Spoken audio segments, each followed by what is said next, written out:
affaire Péniel ou Sali Buzz Pasteur Denis les sous la carte. Les gens battu sur la terre à consulter. Les gens battu sur la mémoire à s'occuper na bango. Les gens battu sur il faut que na on malade. Na ozonge la terre parce que Péniel a outi na kao ya libala a pété a zo kende a pété deuxième fois mutuso alingi et pété et ainsi de suite. Aye pe na Congo a sala mutuboye a pété les sous donc ba pétissé ti ba ke bimisa na ba Bablo, oh, va quoi elle est courageuse, c'est pour ça qu'on a moto péter pour couper. Mais on était là pour la conseiller, pour dire que maman, il n'y a rien, il y a ma cam. Bamoni, mais là, tu filmes. On filme, on a misé un jour. Parce que c'est pas l'Italie, c'est pervers, l'Italie, c'est commis. On a misé, on a téléphone. So molimo ekobo ya ki pervers yeli azu yango akisi ko wapi asai mamna mote ke mutu akomi normal te faut pas même pas ba psychiatre basto ba image ba tu fanda jour le nata moko to kutana ye yabi t'es belle à tous les je suis belle comme abi c'est que je vis là c'est que tu as vu là donc beauté on a espoir situé en beauté on note belle ko atomo ki ngam na gérer na maman calme. Oh, vraiment, il y a des femmes belles dans le monde. Tu es trop propre. Parce que devant Moutou, il y a un problème. Il y a un pervers pour lui. Donc, Congolais, il y a un contraire. Il y a un contraire.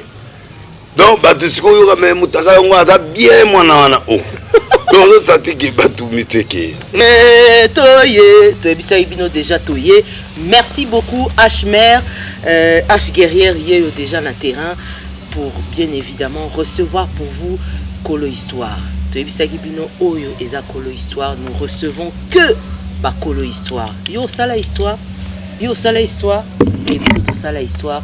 Yango toza na Kolo Histoire. Aujourd'hui, Kolo Histoire reçoit pour vous le prophète des nations, le prophète d'une toute une décennie, toujours au top. Plein de sujets de polémique au bozo loba. Mais heureusement, la question nyoso botinda ngana tuna na kutuna e. Tout d'abord, bonne année au prophète Denis Lessi qui nous reçoit le long dans la résidence. Souka, il y a un grand journaliste. Là c'est bien. Beaucoup de logique les gars. Logique. Tobino bakolo histoire. Yo mutombe la canela gio. Na ba goya. Kolo histoire la goya ya mwana bité. Ngabena se préparer. Mais na se peine l'accoutrement oyo parce que ils ont rappelé nga moi muke neti nga teni oyo les cadeaux il y a général des fa au Sénéchal. Oh. Paix à son âme. Aza obenga nga trop maélé. J'ai un message concernant Sénéchal et expérience, histoire naïe, Rosa na moi. Oui, un témoignage parce que def a une moto tant on a une difficulté na banda arche de Noé. Na pas pasteur na singi ba instrument ba boy. Tout moi singa bi que no mona defa. Na zi taxi na comité na ngiringi na comélie. Comme ben à la tête complètement l'air bien. Il y a pembe. Alors oui test. Test anini so oui test ngabi bon. Ngabité na pasteur. Pasteur oui. Oh va pièce. Abi non, c'est un aéo denga.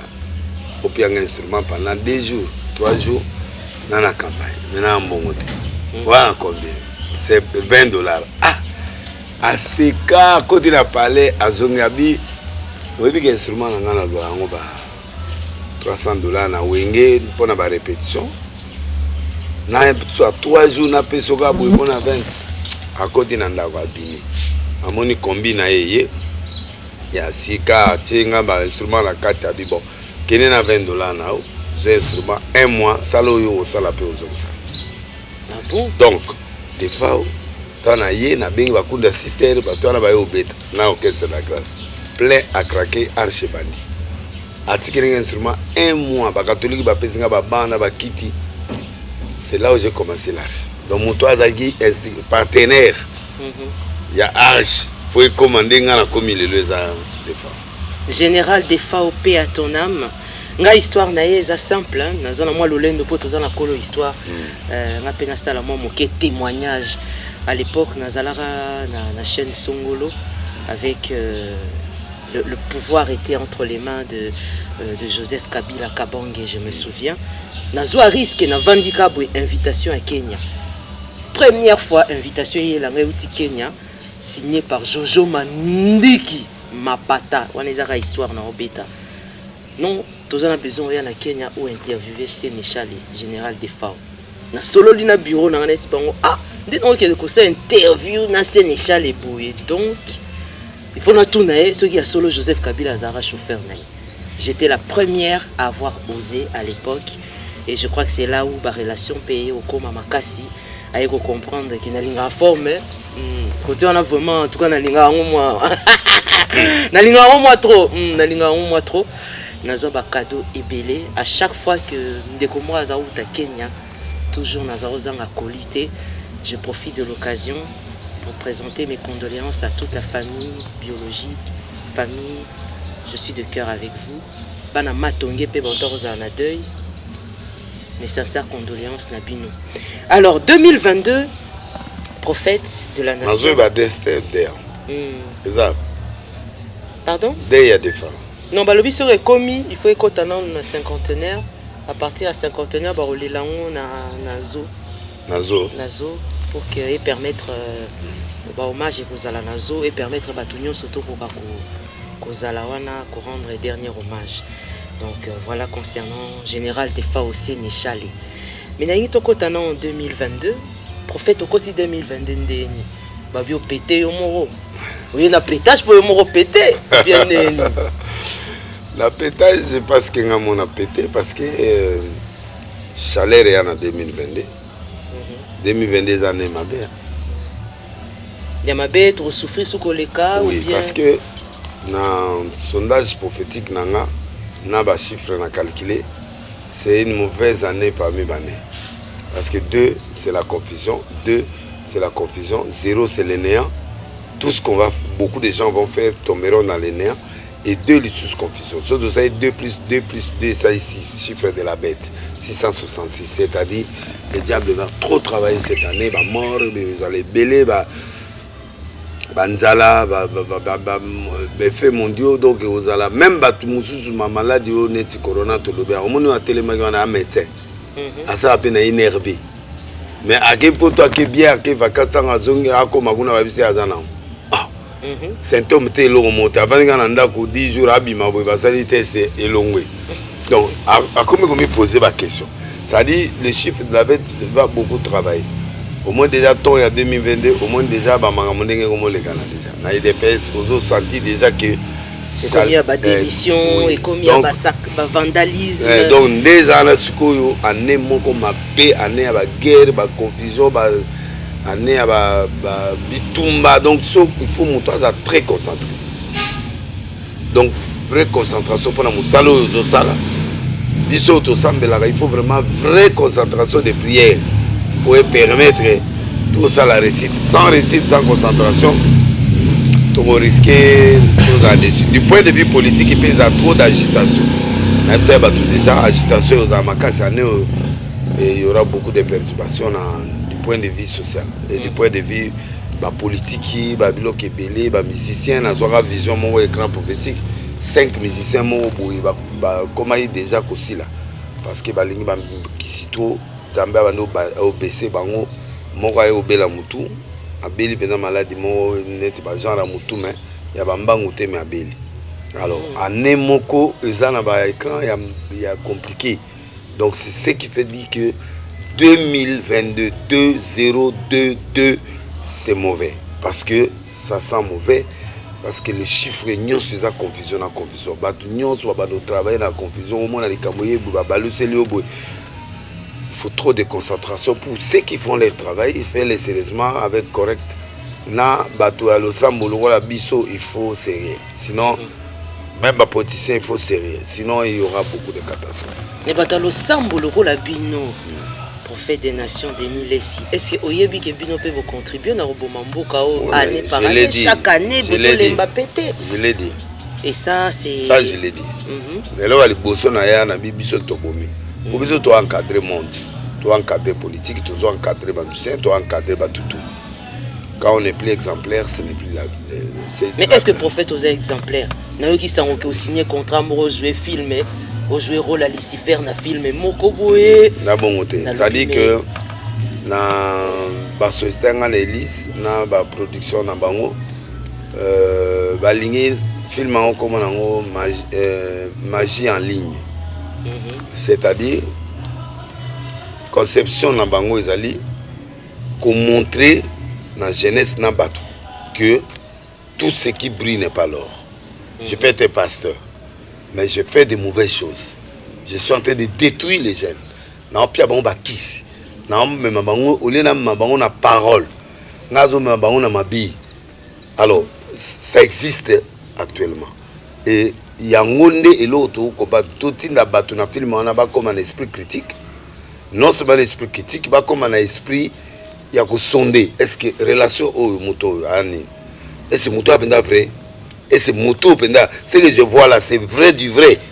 Parce que l'aspect extérieur donne autre chose. Mais au fond, la nuit, moi, je fais autre chose. Donc, il faut que oui, il faut que ma critique n'a pas tout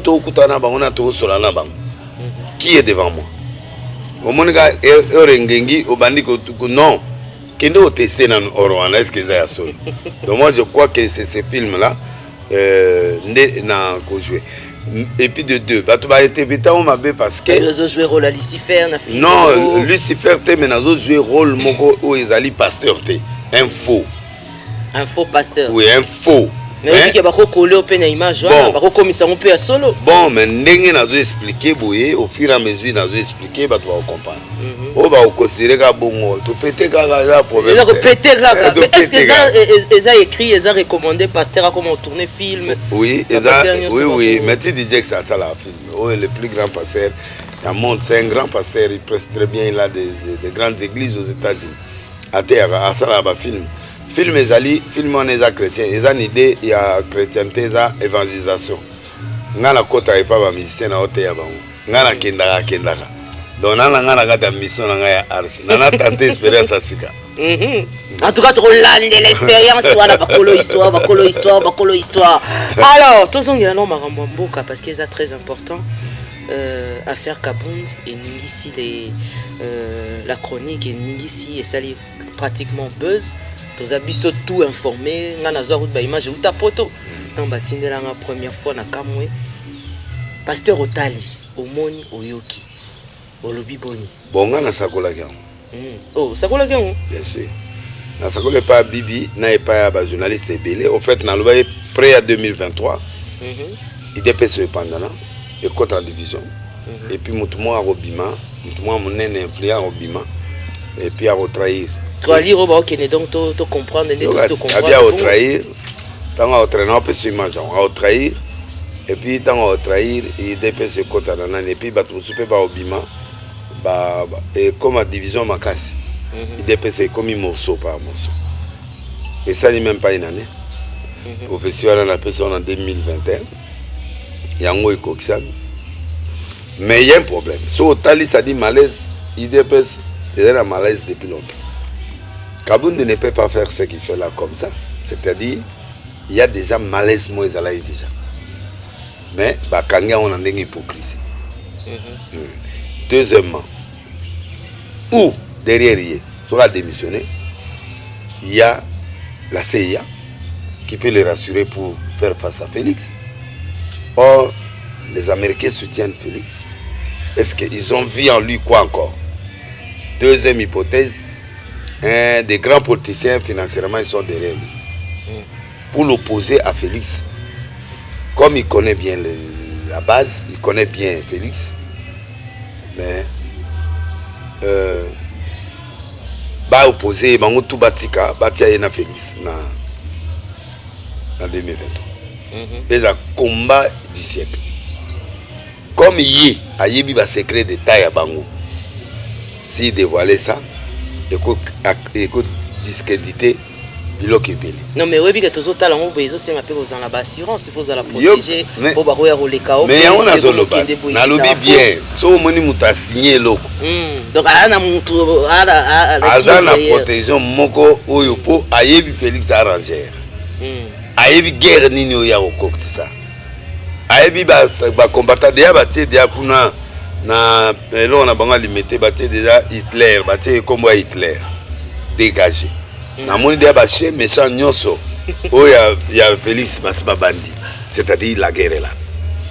Bon, ça c'est deuxième hypothèse. Troisième hypothèse qui n'est pas sûre, mais on met ça parce qu'on analyse. Les alliés qui bon va créer une fausse opposition. On a trouvé une absurde. Va créer opposition, pour va créer base mon opposition. Pour pas contrôler l'opposition. Tout est permis en politique. Ah oui, tout est permis. Oui, c'est-à-dire que Kabuna Longwe, Nazaboye, mais Azane Moutoukagaya, Félix. Mais va créer, va contrôler l'opposition, l'opposition, va y avoir ménager l'opposition. Ça peut aussi. Il y a un scénario. Quatrième scénario, il y a l'ambition. L'ambition, là, il y a bon. À comme politicien. À comme candidat, un jour, à comme appelé, na Asalanzela naï. Parce qu'il y a des gens qui ont commis ombre. Dans les gens qui ont mon mère a zoganga souté, mon mère to bandagi, mais mon mère boye, on senti souté à mon bête sanga ba fimba, à mon bouganga ba porte, yandako donc c'est qu'il y a des abango, des bakanelinga baba bomanga ou baba sanga boye, tikanga pe na seriti langa na vanze na sa mo lo nga pembe. Donc nazo pe ça ba scénario nyos. Ou enfin, sincèrement, on est déçu qu'à Kandeng Magambele Kanagi. Bon, on a parlé de ça, on a la clientèle. Parce que tant qu'il y a des gens à bouger, partenaire, à créer pour ça, pour permettre ou la réconciliation, ou tout le monde va bimisaï na katia boum. Donc, il s'est fait désirer. Mais parmi tous ces scénarios, je crois que public Aza Kotala. Donc, ce qu'il y a, donc on a ça boaki. Un, soit zongi d'épaisse, il va finir politiquement. Comme le rôle là, il est obligé seulement de continuer. Mais qu'on continue, est-ce qu'il a des atouts? Pour ne pas avoir crédit, par exemple, ne pas tonga, ni pour pas avoir crédit. À Ozong, ça crédit à l'Andé. Parce que tant qu'on a dit le président de l'Assemblée actuelle, il peut payer petit à petit. Bon, maintenant, qui doit faire face à ces crédits, il y a un pouvoir. Crédit, il y a un jour, ça dit, scénario, il y a un bâtiment en bon, on a un grand politicien, un grand mécène, ou foutre les bagnons tout pour avoir l'abri de protection. Parce que les policiers, quand il n'y a pas de babou, j'ai récupéré. Et comme il y a un boucan. Donc j'ai un moko. Bon, si vous retirer les policiers. Bon, lobby comme président parti politique, d'accord. Mais si vous retirez les policiers, Félix est toujours le commandant suprême. Félix, maintenant, comme il est là, donc il va sentir qu'il va comme un ennemi. Comme trop dangereux. Combat et comme combat, il y a cage. Que le meilleur gagne. Mais biso siko souci na nyoso population. Souci na biso problème ngo population otiko la na Kasai. Yoka ba scénario o nyoso ana constat la sali banda 60. Il y a que deux présidents. O na moni bana souci à population mais bazo trahir bango. Nani. Kabila na Félix. J'ai eu le temps de parler avec ces gens, ils ont souci à Mboka. Mais maintenant, animateur de vision, ils ont un état de faiblesse, qui est animateur de vision, ils ont engloutir, ils ont un sens qui va orienter, ils ont un magamoussous, et ils ont trahi. Kabila va trahir et mis sur Moubé Soubo. Le seul président qui a fait l'alternance a sali en sorte que Yazara Bomo et Moussaza. Balongoli l'équipe de gouverneur. Balobi avant de gagner, il se comporte comme un gentleman. Donc avant de azolo bate azo fingate azo tika Félix asa musana. Félix a côté a un barrage il y a état de droit qui belé pour planter des corps et à futur. Tous les deux sont des futuristes. C'est-à-dire bateau bazo planter pour lobby bon. Mais beaucoup de présidents ils allaient bateau va aussi la suite de l'élo. Maintenant esprit futuriste ba kutali na bateau oyo baza ba gouma. Gouma ça dit ils pensent pas au peuple. Donc slogan en est commis slogan. Mais le président ne peut rien faire sans collaborateur. Ba collaborateur ba tuba kitaka vision ba décentraliser vision. Ce qui va na mauvaise foi. Deuxièmement, bateau ya kala ya Kabila Mobutu bazana nunaye. Na ba OVD, na ba SNL, na ba nai. Donc ba osala lanterne pour pas faire échouer comme basala Kabila. Donc maintenant balingi ba pousser bango dehors, ne ba pousser ki Kabila dehors. Ne ba basa ko ba pousser Félix dehors avec des grands ennemis d'en bas. Parce que tout le monde qui est venu avec Félix a des ambitions. Na lobaki yango, et là serpent à plusieurs têtes. Leader 4 bako sanganate. Na yena Kabila ba bango mibale so ba obeta na makofi ba beta na ndako. Mais siko baati ana ambition. Moïse Katumbi ana ambition. Nani Kabund ana ambition. Nani Fayulu ana ambition. Bao nyonso ana mbemba peti avandi wana ana tikobati. Ayepe ko partager repas. Abimisi manzaka te po tozala no mwa musika. Siko ayebi nini ya obimisa manzaka. Maman, tu trouves que bato ala nyonso baeka kotika Félix ndepe ba moni pesa ndela mokonzi abatelo ba moni benda ke Félix pour se changer bien qu'à moi na Belgique mais ba moni benda ke moi mbalo benda na kota na sport wana pesa ndela batela molimo na na mona ba gouverneur ba kota kana bureau pour déploiement na taille la moi je suis tellement na bien pouvoir aider les gars lui déjà.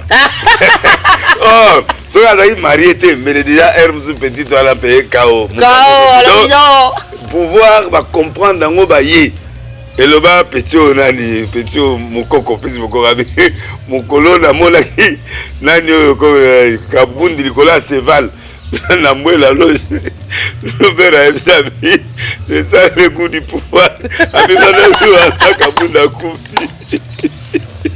Teba Rambezali. Na moni mutuzu c'est méchant moko ya Kabila Félix. Alobi oyaki noir. Topezi o cadeau ya Kipembe. Topezi o komi na ba villa okomi boye. Tala pesima. Donc on sentit que la guerre est là. Donc tout ça c'est pas le peuple. Mais quand ils vont venir au pouvoir, au nom du peuple. Mais ils ont vendu pendant des années. Pourquoi vous n'avez pas bougé des choses? Le peuple congolais est fatigué. Nous sommes épuisés. Nous sommes épuisés, stressés, et on a pété. On a complètement pété. Donc on attend la manger, on attend la nourriture, on n'a pas besoin de conflit. Kabundi, ou solo la bien à Félix, président Nayo, si tu veux faire ton truc, allez calmement. Bon, moi la mère, tant et coquille, toka bon on se soutient.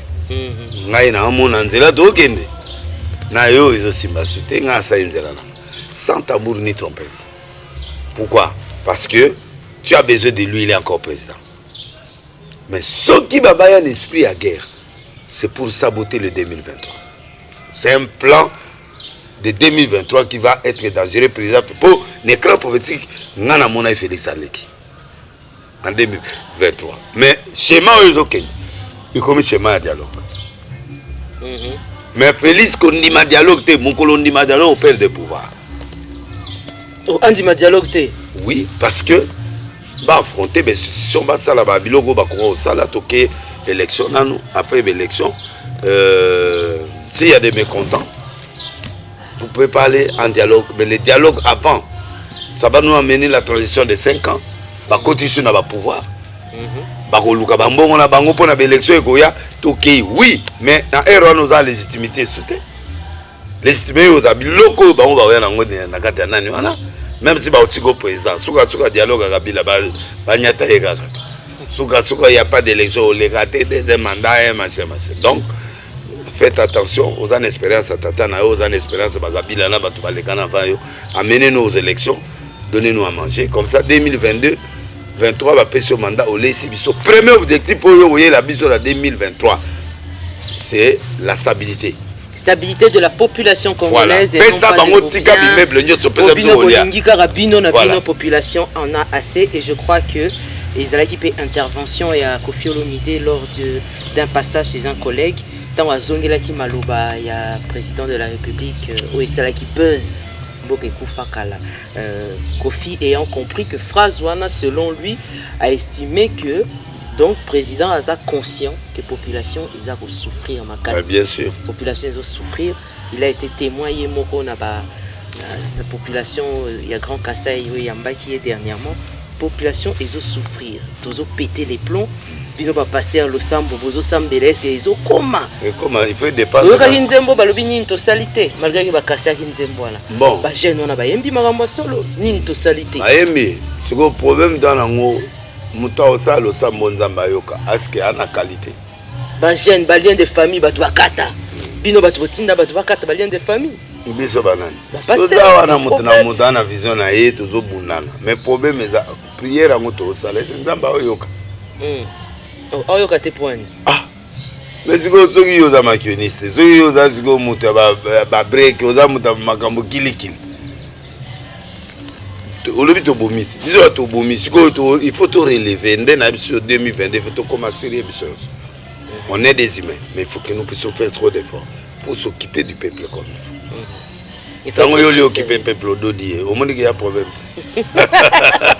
Mais sérieux à Liboso, pourquoi est-ce que affaire Péniel ou Isali Buzz pasteur Denis les sur la carte oh babengi yo balulinzo to mwana wana internaute bozala makambo avec le prophète bienvenue mais bienvenue oté quitté Péniel ezana batu musu batea bango soute ezana batu musu za memo a s'occuper na bango ezana batu musu il faut que na on malade na ozongela te parce que Péniel a uti na kao ya libala a pété azo kende a pété deuxième fois mutuso alingi et pété ainsi de suite ayebe na Congo asala mutuboye a pété les sous donc ba pétissé ti ba kebimisa na ba bilo oyo ba ko bimisa te elle est courageuse c'est pour ça qu'on a mutu to ko pété pour kufina mais on était là pour la conseiller pour dire que maman to kende yara rien ya makam ba moni mais là tu filmes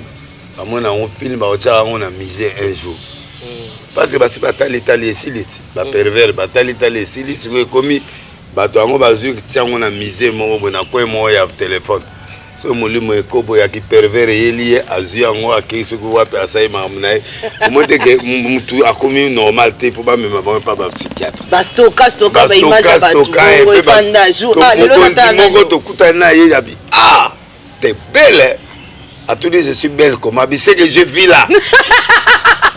C'est que tu as vu là. Donc beauté on a espoir si tu as regardé on note belle siko atomo ki ngabna gérer na maman calme.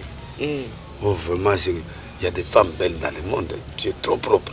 Parce que devant mutu ou a un problème yo moko yeli suna ki pervers na yo po lula yeli susomba.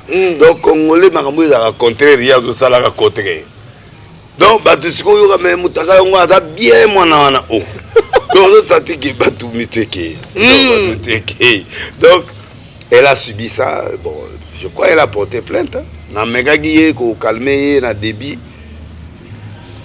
Namoni na réseaux sociaux et pas na ewana namoni a flashé ba vie de recherche il y a jackpot et il y a beaucoup de journalistes donc c'est sa décision na calma qui est mais ba journaliste ba zongela ko fingaye ba capter l'émission ana ba a porter plainte j'espère que cette fois-ci tout ça donc bonne chance la plainte naie j'espère que bon. Moi je crois que moi je peux pas porter plainte. Moi on m'a insulté, on m'insulte tous les jours. Yo nanga to abattu. Belé. On résiste ndeni na buzz internet ozo sala. Oh là là ndeni. Na la bien quand c'est moi vino nanga na prier puis na lali. Oh vino prière do. Oh ata balobi ata batie. TikTok o d'abord nga na tala ngote, na tala commentaire te. Siko ona eso ngande. Na yoga aka lokola nde batu baloba Parce qu'on a église, na culte. Non, église. Parce que le rappeur m'a pété. Va péter et kuna ba yebi ngai bango yo. Kuna ba yebi ngai. Ba yebi ko père atéra bien à sakola bien à juste. Kuna naza ko prophète, kuna naza président, kuna nazali évêque, kuna naza nani, kuna ba pétarati. Kuna naza pétage ezali parti à Arche de Noé. C'est-à-dire nya oligoro do akota. Eza à place vous senga à Peter base à la place vous senga il faut monter musique à place vous senga il faut calme. Pour qu'il n'y pas à bateau à fali, qu'il n'y pas à bateau ou quoi à musicien en ozo qu'il n'y pas là-bas. Il faut dans un style. Au monde de l'internet, émission tout ça il n'a pas qu'à aimer. Na émission tout ça il y a des styles différents. Totalement. Pour histoire.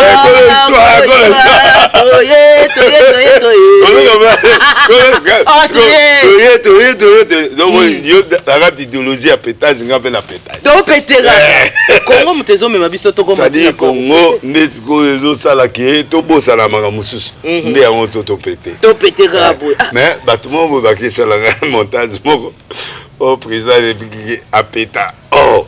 Ça dit eh ba katikata o batsenga montage pour pas créer un problème. Bo ça le loté parce que président nganga atalanga. Mais ayebi ke tango moi nous au koko a posé une question. Abi ba président be ba péta na bi oui. Lelo président yoka ke Kabunda démissionné. Lelo président yoka ke batie bombe na restaurant moko boye. Oh kuna la Kivu ba yibi mbongo tout ça mais pétage. Yangwana akotomoka ako craquer mais c'est pas finalement avec ces gens qu'est-ce que je dois faire. Il y a pétage il y a pétage donc le président peut péter. Na sens né dans le belaka. Pe bango mon ba bien on va mélanger on a maloba président moko ya rada libulu o ba boy na boy or na loba on avant. Donc congolais musana yangwana basalanga boy. Délé salobio alinga nzambeti bakati ngailo. Délé salobaki azikaki maboko ainsi de suite. Babi maboko est normal ndenge ni ndeko zika ngokene. Tenazika ki naza héros national. Ah bon? Oui, parce que bachainga na tono ama moto kuna na matete. Bakotsa mbenda. Mais ça va moto teki toka soki ya ndeni mais ba poser longa quand même. Mais bon. Je souffre. Oh. Ouais. Oh. Et zwanga bané ti lelo na zoka traitement de peau. Net boy, je dois faire 6 mois sans ma fouta. Donc traitement kaka va missionner botali susu ainsi de suite. C'est comme ça. Et après, on a ma fouta. Après, nazu ma fouta normal, na bandi sous. Donc, quand on est fonat, nazu ça va réussir termo voilà. On parle ma fouta comme attend la tête. On a métier noir. Non. Toye. Le métier noir, le prophète de Dieu. Voilà le mot. Oui. Ouais. En tout cas, je suis très ravi. Kolo histoire, bonjour histoire. Obetara histoire, mais Anna Wango Ndengolobi ou Bang Singa déjà. Non, on a un vérité. Benga tande konanga mona Angola bengi sangana neo 2022 Masamba Rocky da Silva super beau. Nakenda ta kuna pona kopete na Congo.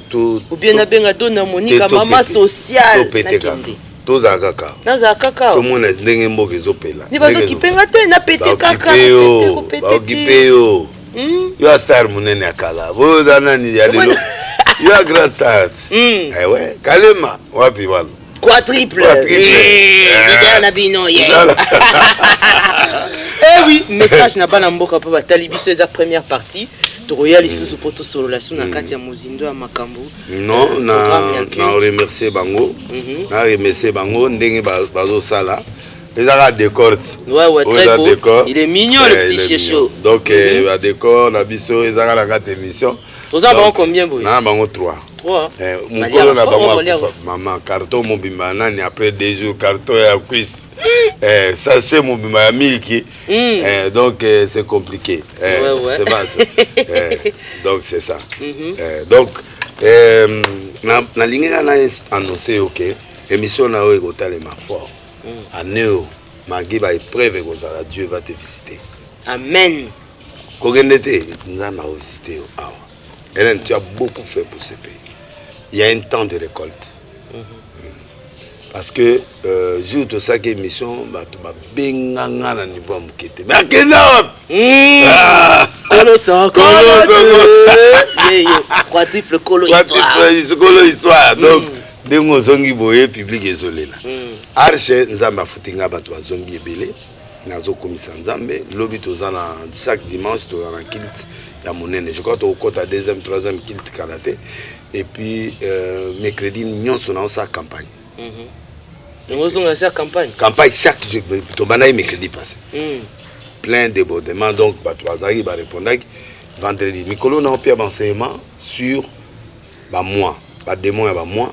Jour, lundi, mardi, on a expliqué bibliquement du point de vue satanique, du point de vue biblique, comment casser les tokens. Alors, tu vas en attendre un kit, mais qui dit, dimanche, 9h, 8h, tu vas déjà là. Et il y a des émissions. Oh, il faut y a. Il faut y a deuxième épisode. Chaque semaine, il faut contacter. Pour pas tout famille ici.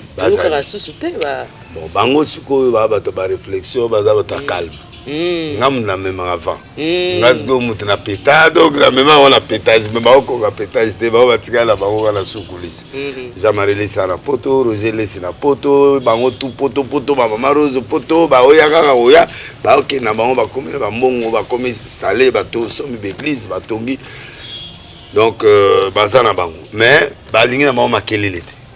Ngana tikali ka muta makelele lokola yo biso na biso to tikali to petera la kina na biso na kinto ko tika pe mutu mboka te ata bodo finga ngana saka kana okango elengi ndeko ba gugo mele ozana tous les chombo la minito tous les chombo so to du contrôle le prophète de Dieu azana kati yo pe quadra oyepe makambo yo zwa yango mboka lisusu yo banda biloko biso to banda ko kala baba na yo babotami lelo nde baba sari ba récupérer yango nga na zui nazongeli na zui yo pe zwa yo nazongi ngapela yo zo par na ngai merci beaucoup message au quinois et quinois nous sommes arrivés à la fin prophète un message na batutu batali biso partie première partie kolo histoire toti garabino na posa boye prochain épisode la semaine prochaine na pesi bino mbote la vie bolinga biso bolinga pe Hélène bo bandola na biso chaque semaine bo s'abonner à wa bosa massivement bo la biso. Je suis ma mère Denise, maman première, maman désigne à Kero. Ah oui. Abeta Chou, toujours un partenaire. Ah bon? Faut qu'on t'a oh, mais ah bon? Un partenaire. Ah bon? Partenaire, ma case, il y a des missions, des journalistes, des pages, tout ça. Basé Belé, yo, il faut qu'on t'a. Ben Lobich, manager à film auto, ça, là, Elise Salou, on a pris ma beauté. Guy Loano, docteur Jeff Dad, il était là. Yepé Sogozu Mutabo et Simanao, ça va. Mondero Simba, Jean-Pierre Liaou, Napesi Motena Tête Tendai, Maître Churambomba les Batables, sécurité, John Gade, meilleur restaurant, Washington, grand pays, Ketch Loa, maman présidente dans Londres. Pour mon Mutunao, maman présidente. Arthur Nzemene, FBT Paul Fikipo. Fikipo Mutao soutenir comme dans la agence il y a mbongo ya minene tala kale mazongi mutuna prêtresse Jezola Mbutalombi Irene Mukabila moi ça mitenge na yena ndegono yuyu ba ça mitenge na pese bino mote malgré mais na zakaka na CNCT Valérie Mala Dorcas Mukoko Winnie Bauti Trésor Olangi yepe ifatio maboko grand PDG. Ah bon, Trésor Olangi. La usine, il y a transformation, il y a or. Ah bon. Ouais. Immeuble déjà fini. Au jour d'inauguration, on a invité au token. Il y a un kala. Il y a kala, on a déjà. Au moins la arche. Na pesi mbote na kabo CP na ena Montana vraiment na zole la bino fort. Et puis Jano Yolo na pesi bino moté. AGK petit nanga propre. Kin Lova, Papi Guéné, Trésor Ngando. Na pesi mbote, na Keisha Van Claire, na Sisi, vétérinaire Henri, na pesi mbote, Grâce Kashika Bofunga, mbote, Justin Panzo, mon ami personnel, tala émission à soutenir yango. Mon Congo ya mbongo, na Londres, moi Maëlle, atangeli en classe. Germano noble yetu merci maman biloko koma ki na pesi mbote. Donc on a obligé na kataka mo ce livre d'or na longoli batutu oyo bazotala miso kaka boye balubango tanga komona dotanga komunga tata munene boye yo vandi na poto vandi na ndako na yo tiko solo la kati oh solo la tête c'est ça vraiment c'est du pétage ça c'est ça qui pousse à péter on va péter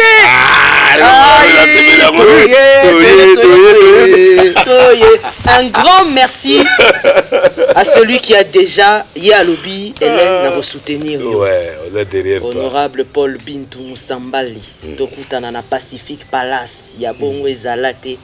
Merci à toi pour le soutien. Kosinayou da grand frère propre Émile Kalema, Yebisa Bango Masolo Ango Kolo histoire. Doni Lidoussou 100 mètres camouflage de Chadari boss. Au moni prophète. C'est toi ma histoire. Alain Kalema toujours à la prise de vue. Lettre G, Gamos, Yoyebi, on est ensemble. On se retrouve pour le prochain épisode très prochainement. Restez fidèles. Kolo histoire. Bisous.